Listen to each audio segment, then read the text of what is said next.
Alrighty. This one was more of my spontaneous videos. So I haven't done a whole bunch of planning before this, so we're just gonna kind of shoot from the hip, so to speak. So looks like my last video was on the 2nd. So been a little bit, so let's just go ahead and jump right on in. I'll start by pulling out my agenda and we'll go through what I've been up to since then. Let's see. I had a big stretch of exams. That was not fun. It was not fun at all. Looks like I'd taken pharm, which was good. But I still had a couple others on the horizon, and then I had FAAA, and then another one afterwards. So I had a lot kind of building up to that point, which was pretty interesting. So we had our I&M exam, and then we had our APP exam, and then we went to FAAA all in the same week. So that was a bit of a challenge. I&M exam I took while I was at clinicals. That one was an interesting one. I ended up doing good on it.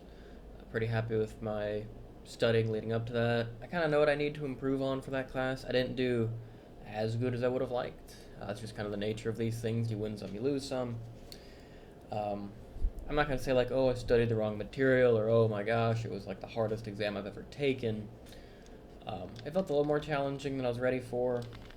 But on that same note, if you study enough, it's not challenging. You won't be caught off guard. So for his next exam, I'm just going to make sure I study that a little bit more and make sure I'm good to go on that. Also, yes, this is a Coke bottle that I refilled with electrolytes. I am cheap. Had our APP exam. That one, that's the first exam all semester I've actually taken in Jacksonville, so that was pretty cool. Did fine on it. Happy with how I did. I studied adequately for that. I feel like for that class in particular, I try to focus more on like big picture stuff and really make sure I can tie everything together. There are still, as with every class, there's going to be big picture stuff and little picture things where it's like, oh, that was on one slide. It's like, okay. But I feel like actually having clinicals helped me prepare for that exam almost as much as the slides did. Which is really funny because some of the things that I was doing in clinicals were things that were on the exam. So I would be reading the exam and I'd be looking at it like, I don't remember that from the slides, but when I was at clinicals, we did this, and then that'd be an answer choice. And so I just pick it, and that was really kind of funny. I'm not going to give away anything in particular because, you guys know my rule about what I'm going to say for clinicals. I'm only going to say what I did. I'm not going to say cases. I'm not going to say where it was, day, or anything. I'm going to scramble it all. I'm only going to say what I did. Legally speaking, could I say, oh, I did a lap appy? Yes, I could. However, I'm just not going to. I don't want this YouTube channel to have any potential say in the removal of somebody's privacy. I don't want it in any way to come back to anybody. And another aspect that I'm thinking about is the fact that I will be getting a job one day, and I don't want to be sitting down in my interview and, nice and tidy, have them spin around the laptop and it's just me talking about patients on the internet for anybody to watch. That is one of my nightmares, so I'm going to make sure that doesn't happen. So just want to put that out there. We had our APP exam and then went to FAAA, which was really cool. If you don't know what FAAA is, it's the... I don't want to butcher it. Let me look. Hang on. I know what it is. I just want to make sure. There we are. Yeah, Florida Academy of Anesthesiologist Assistants. So it's just kind of a conference they put on. They have a bunch of different speakers come in. They talk about different things, like ECMO or, really just about anything they'll talk about. ECMO is one that sticks out in my mind because I thought that was really cool. There's stuff about like regional guided anesthesia, liver transplants came up. There was somebody who was questioning the current emergence practices. There's also like a separate booth set up with like vendors and things, so it's really cool. I'll probably circle back and talk a little bit more about that. Had more clinicals. So since the last time I spoke to you guys, I had 6 days of clinicals, so way more than I had previously. Took anesthesia physiology exam. That one was a tough one. It's just the nature of the class. It's in the name, it's anesthesia physiology. It's hard to pronounce, so it's going to be hard to take exams on it. Again, not going to give away stuff about that. But it was a tough one. I ended up faring okay in it. The class, I think, on average, did well. Not as good as we have historically on other exams. Um, it's just one of those things where overstudy rather than understudy. Over rather than under. Sorry. And then more clinicals. So, yeah. So that's just kind of a broad overview. I'll still leave that out for now. So the main things to catch back up on. I'll do clinicals because I think more people are interested in clinicals than anything else. So here are what I have done in clinicals. I'm going to shuffle the order of what I've done. Also, if you see me with this little notebook, all right, there we are. There is no patient information in this. Anything in this book is 100% de-identified. So if you find it on the street, you're not going to get any patient health information out of it. I just want to make that abundantly clear. Legally speaking, I could open this up and show you exactly what it is, and it will not violate HIPAA. Okay? Just want to put that out there. Am I going to? No, because of everything I already said. So let's jump to one of the days. So one of the days, what did I do for this day? So this day was more of max. So it was more of like going through and monitoring what the patient was doing. So we would bring them in. And these types of cases, they typically like to run them under sedation. So rather than knocking them all the way out using general anesthesia, it's more of a monitored thing. So talking to the patient, finding out their level of comfort, and then dosing drugs accordingly. Mainly just gave 2 drugs, Versed and fentanyl, and just kind of keeping them in a nice happy place. Honestly, I think we did 4 cases that day. Everybody was pretty calm. There was no big concerns from anybody. There was nobody who had to convert to a general on. It was all pretty straightforward, just kind of talking to the patient in pre-op, figuring out what they wanted. Obviously, as an anesthesia team, we had a goal for the case. These types of cases typically don't need to go to general. We needed to be ready to convert to general and then make sure the patient was on board with our plan. But typically, in these patients, it was more of a just give them some Versed, help them feel nice and comfortable, and then if there was any pain that we needed to monitor, then we would just kind of treat that accordingly. So those cases were pretty interesting. Those were my first MAC cases, monitored anesthesia care. So that was pretty cool. That was pretty cool. Another benefit of that is I stay awake the whole time. So there is no emergence. There's no like, hey, can you open your eyes for me? Can you squeeze my hand? Can you sit up? No, none of that. Which some people love it, some people hate it. I thought it was pretty cool. So that was pretty cool. Sorry. There was another day where, let's see, what was this day? What did I do? So one of the days I actually did my first direct laryngoscopy. I've been doing indirect laryngoscopy, so I've been doing like a McGrath or a CMAC, where they have like a little camera on it. So you're holding this thing right here. Let me see if I'll go like this. So you're holding the handle right here, and then there's like a little blade underneath it. The blade is what you slide into the mouth, lift up, and then you should be able to see the glottic opening. Okay? So that's indirect. You cannot directly see it without the screen, therefore it's indirect. Direct is where there's no camera, but you still do the same action, and then you look and see what you got. So I did my first DL, and it was pretty cool. I got it on my first try, so I was very happy about that. I didn't get the best view on this patient. I'm not going to say like, oh, it's because they're an admin or whatever. It's inexperience, purely. And just kind of not fully having that confidence yet. I didn't get the best view. Looking back on it, there are things I could have done a little bit better, but I, in my current position, err on the side of being too gentle. I would much rather have my preceptor or attending say, hey, you need to lift harder, than, oh my gosh, you're going to break her neck. So that's where I'm at. I'd much rather them say, hey, you need to lift up a little bit more. This guy's chin can take it. I'm going to err on the side of going too easy. So, but yeah, I got my first one, which was really cool. That patient we needed to do a neosynephrine infusion on. We kept bumping them. Their blood pressure was just kind of creeping down over time. There was surgical stimulation and things like that, but we just had to keep bumping them. And ultimately decided to just run an infusion. Didn't need too much, just kind of carried them throughout the case. So, not too bad. What else was that day? The second intubation I did that day, that one was with a McGrath, so that's one of the little camera guys.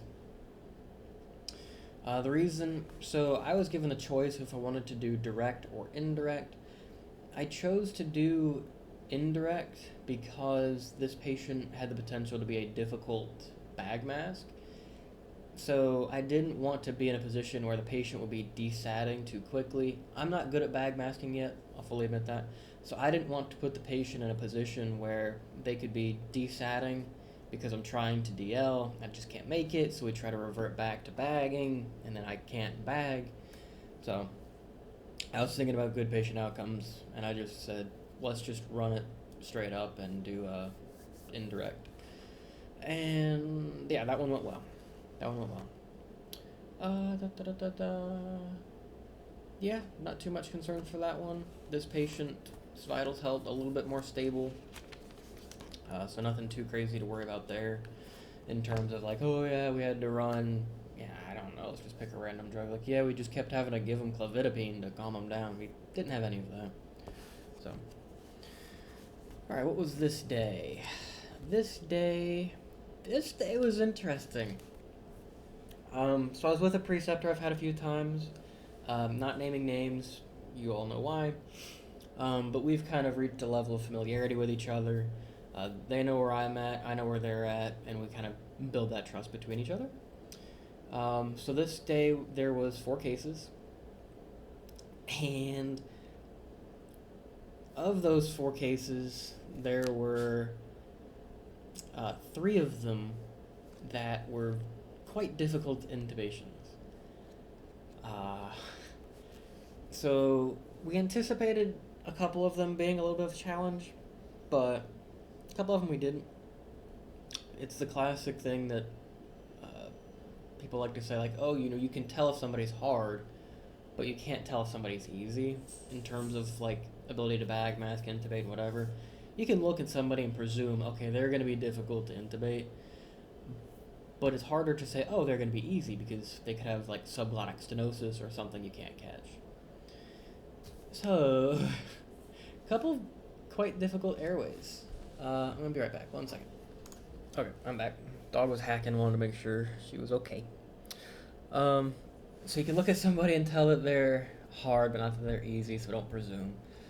There were 2 people who had incredibly anterior airways. So it was in one of their charts, I think. But regardless, go to intubate, get a decent view of the CMAC. I can see, we'll call it like a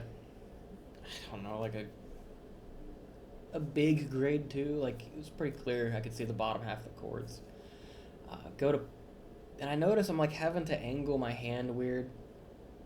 And go to put in the tube.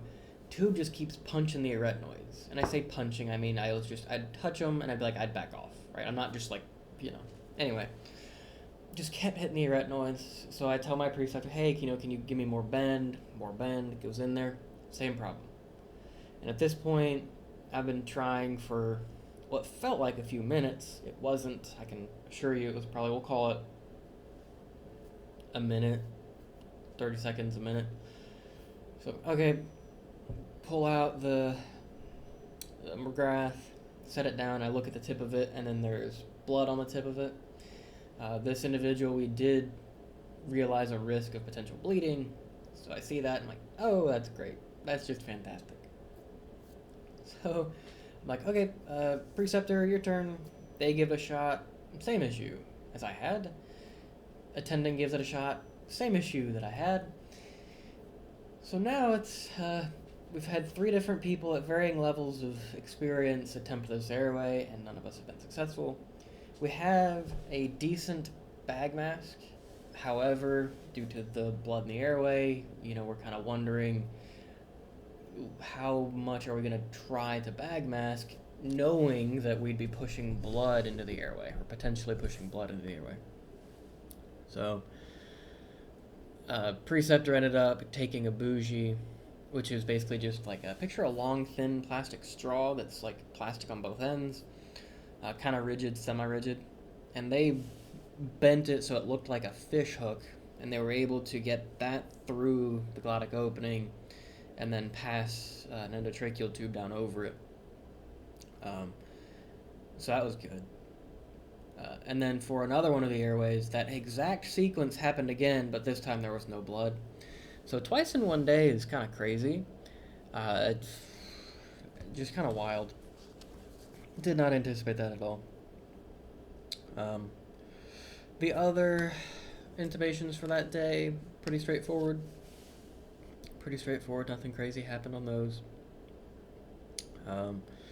Just standard intraoperative management, managing vitals, like, their heart rate's high, let's see what we can do about that. Like, they're getting hypocarbic, so let's just bump back the respiratory rate, maybe knock back the tidal volumes as well if we need to. So, just kind of the standard. On that day, I was kind of feeling weak on my emergence, like on my ability to properly go through emergence. So the preceptor wanted me to do the last one completely solo. So going through it pretty solo, doing okay. I'm kind of anticipating what's happening, knowing what I need to be doing. And then there was a problem with the patient, and they ended up having to take over for me. So pretty interesting. But nonetheless, good practice. Effectively, the preceptors, most of them will say, I'll let you try whatever you want to, as long as it won't compromise patient safety. So, for instance, let's just say their patient is a difficult intubation. They'll let me try as much as I'm comfortable with, but the moment, patient desats or there's another concern, they'll jump in and take over. It's really nice to have that safety net. I really appreciate that, and the environment that they kind of build up around that. So, pretty cool. So you did some more of those types of cases. Pretty straightforward, general stuff. Again, just getting more intubation practice. I think on this day I did 2 intubations, and then I put in my first LMA, so that was pretty cool. LMA insertion's pretty different. This patient had a concern for... I don't remember specifically what the concern was, but we went into it planning on throwing in an LMA. And this was going to be my first LMA. And I believe that this patient had... Yeah, that's what it was. So it would have made intubating a little bit difficult. We didn't want to go and do a paralytic on this patient. So that was the reason that we went for an LMA. It was a pretty easy insertion, I think. My metric is that if I can do it, it was probably an easy person to do it on. So that was pretty cool. Doing it on the mannequins we have in school are a little bit different because of the rigidity, and you can never really get a proper seal. But on an actual person, it went in pretty easily. It was pretty cool. Other than that, nothing super crazy on that day. Nothing horribly out of the ordinary. Let's see. This day was an interesting one. More challenging introp management. This was my first patient we had who transferred from the ICU. So typically, a lot of the patients, you'll go to meet them in the pre-op, kind of talk to them like, okay, hey, you're Johnny John, and you're here for your lap appy. Just kind of talk them through it. This patient came directly from the ICU, so that automatically means this is a sicker patient. Saw a procedure that I've never even heard of before, which was pretty cool. This patient came intubated, so no real issues putting in an airway because they already came with one. Challenging interrupt management. Had to make sure that the infusions were running well, make sure that everything's going smooth on that. Ended up having to run a high number of pressors before switching. We switched from Neo to vasopressin just because we stopped getting a good response out of Neo, and we were already running it pretty high. We were running it on like 3 mics per kilo per minute. I think that's the units we were using. Sounds about right. So it was pretty challenging. That was a toughie. Ended up doing good. That one was more of my preceptor doing a lot of the work, and then me just kind of supplementing as needed. So that was pretty interesting. Yep, and then I did another one of those cases. I'm sorry, I'm not saying it. This person had a difficult airway in the terms of difficult intubation. They had anatomy that would have made it difficult, so just went for a standard. Went for a McGrath again and just threw in a tube. I've gotten pretty good at using the McGrath. I'm quite confident in it, so long as there isn't a big airway challenge. This is going to sound bad, but I think you're going to know what I mean. The fact that really the only airways I've missed, my preceptor has also missed. So in some ways, that kind of builds confidence in my abilities. Like, I'm at a decent level where even my preceptors are missing the ones that I'm missing. I'm going to try to not let that get in my head at all. But it's good to know that I'm getting consistent. So, at least with the McGrath and the CMAC. I've still got to work on my actual DLing abilities, but, anything with due time. Anything with due time. So, I don't remember what I was saying before that. Yeah, so, I've had quite a few intubation attempts and practices. That's been pretty cool. Let's see. Yeah. Just more. This day I did 2 generals with endotracheals and standard intubations. So, it's been pretty cool. I don't know the exact count for intubations I'm at. I could go back and figure it out. Let's see. We'll call it like 15 actual intubations, one of them direct. So that's pretty cool. I'm in a good spot. 4 max so far. So, I'm liking where I'm at. And then, let's see, it's kind of a long video already, so I'll probably go ahead and start wrapping it up here. One thing I want to say about FAAA is, and this is crazy, somebody actually recognized me. And I remember your name. I have it in my phone. I know your name, but I didn't ask if I could say it, so I'm not going to, and, but that was really cool. Thank you for coming up and saying hi. That absolutely made my day. I was beaming from that point on. It was awesome. Because, what I've always said, I want this channel to be somebody else's guide who's going through what I'm going through. And if I'm not mistaken, you're trying to get into this path the same way that I am. And that was really cool. So thank you for coming up and saying hi. I really appreciate it. And I do remember your name, but I always err on the side of not doxing people, so. But thank you. That was really cool. FAAA was awesome. It was a good little time. It was kind of stressful because we had the couple exams, or the one big exam that was following it, and the 2 leading up to it. But it was really cool. The trivia got a little heated. I feel like if anybody was there, they'd kind of attest to that. The trivia got interesting. It was pretty cool. It kind of weird. I thought there would be more people. There was a bunch of people registered. I think the total count was like 350 people scheduled, or like not scheduled, but like signed up. And there was never 350 people in that auditorium, so that's pretty interesting. But I presume a lot of people just sign up for it, show up for a lecture or 2 to get their CME credits, and then hit the road. But I don't know. That's just my take on it from somebody who's doesn't even have a job yet. So yeah, pretty cool. Pretty cool. And I'm only talking about that because it's in the past and all that. But yeah, I realized that sentence made no sense. So yeah, that's FAAA. I'm probably going to go to a couple more conferences this year. I'll update you on those retroactively because I think let me look actually. That one's going to come out then. So the current video I have is March 5th. So this one will come out probably March, what would that be, 12th? Yeah, March 12th. Um, so yeah, I'm not gonna talk about future conferences I'm going to, just in the interest of I don't want these to be live updates on my life. Um, it's not like I'm worried about my safety or anything, but I'm just kind of weird like that, I guess. So I will just let these be updated retroactively. So if I go to any conferences, you'll hear about it afterwards or see any footage. So happy CAA week, everybody, and I will catch you all in the next one.